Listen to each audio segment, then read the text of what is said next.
Seja bem-vindo, seja bem-vinda a mais um vídeo do nosso canal. Desta vez, as atividades são da semana 1 do PET número 4, sétimo ano. O tema das atividades é a variação linguística. Você vai estudar sobre variação linguística, suas variedades socioculturais, geográficas, históricas e geográficas, as manifestações dos preconceitos linguísticos e como utilizar estruturas linguísticas adequadas e contextos específicos.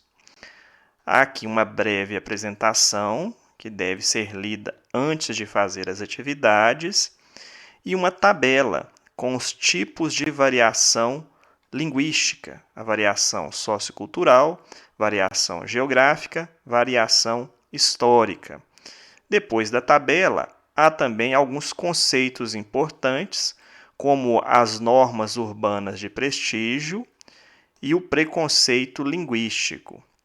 E para saber mais, assista ao vídeo neste canal.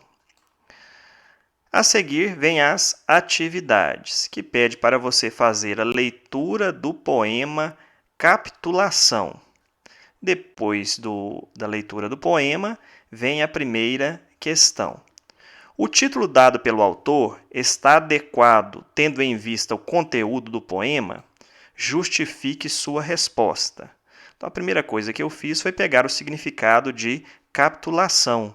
Então, no sentido figurado, significa ação de ceder, de se sujeitar ou de se render às circunstâncias, submissão, sujeição. Está aqui disponível neste site do dicionário.com.br. Então, depois de encontrar o significado, eu respondi que sim, está de acordo. O título capitulação está adequado, visto que nós acabamos nos rendendo ao modismo atual. É o que fala aqui no significado, render às circunstâncias. E adotando estrangeirismos em nossa fala, valorizando o produto estrangeiro em vez do nacional. É o que acontece aqui no texto, onde o autor troca uma palavra por uma palavra estrangeira, delivery. Letra B.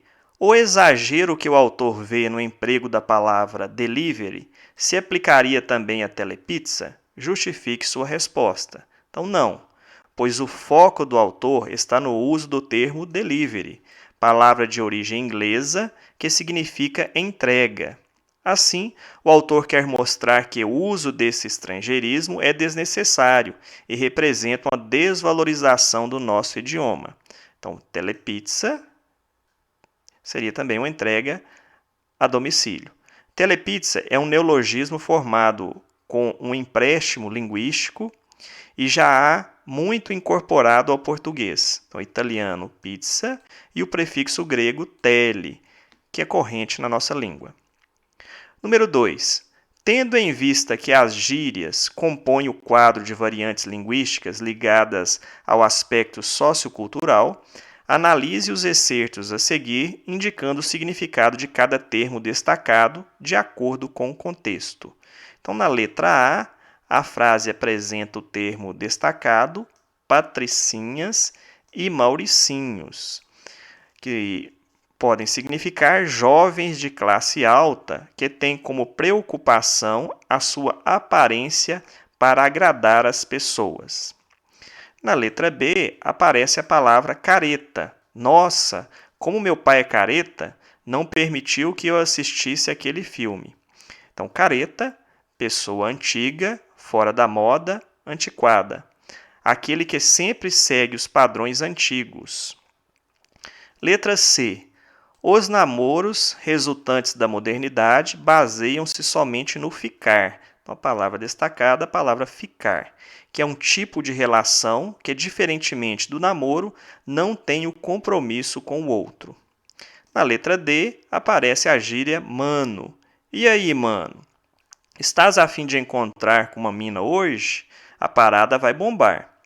Então, mano, na gíria, significa irmão. Gíria que indica confiança de uma pessoa com a outra. E na letra E, Aquela aula de matemática foi péssima, não saquei nada daquilo que o professor falou. Então, no contexto, significa não entendi. Então, vamos para a questão 3. Leia o trecho inicial da crônica Antigamente, de Carlos Drummond de Andrade. Antigamente, as moças chamavam-se mademoiselles, e eram todas mimosas e muito prendadas. Não faziam anos, completavam primaveras, em geral, 18. Então a questão é a seguinte: suponha que um amigo seu, ao falar com você a respeito da namorada dele, diga que ela é mimosa e prendada. Como você reagiria diante da maneira de falar de seu amigo? Por quê? Então aqui nós temos uma resposta pessoal.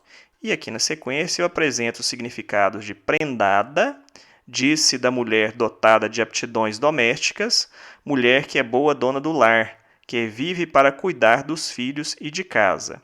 E o significado de mimosa também pode ser usado como expressão para descrever uma pessoa dengosa, mimada e carinhosa. Então vamos agora para a questão número 4. Considere o seguinte diálogo entre dois colegas de classe. Aí o estudante 1 diz: Puxa, preciso estudar para a prova de história, mas perdi meu livro. Você não pode me emprestar o seu? E o estudante 2: Claro, cara, fica frio. Meu livro está meio estourado, mas dá para quebrar o galho. Te trago ele amanhã, tá legal? Então, o estudante 2 utiliza uma linguagem bastante informal, na qual se observa, inclusive, expressões de gíria. Esse tipo de linguagem, sem preocupações com a correção gramatical e comumente empregada nas relações cotidianas entre dois ou mais falantes, denomina-se linguagem ou língua coloquial. Procure reescrever a fala desse estudante, que é o estudante aqui número 2, passando-a da língua coloquial para a língua culta. Então aqui eu coloco uma sugestão. Claro, meu amigo, não se preocupe. Meu livro está um pouco danificado, mas é possível estudar por ele. Eu o trarei para você amanhã, está bem? E agora vamos para a questão número 5, que pede para você ler o trecho abaixo, extraído de um texto publicitário. Então aqui deverá ser feita a leitura para responder então à questão. Identifique no texto uma passagem que a linguagem seja formal e transcreva. Então aqui eu já deixei marcada a passagem aqui em amarelo para você transcrever então para a questão número 5. Então estas foram as atividades da semana 1. Eu fico por aqui. Bons estudos a todos, até o próximo vídeo e tchau!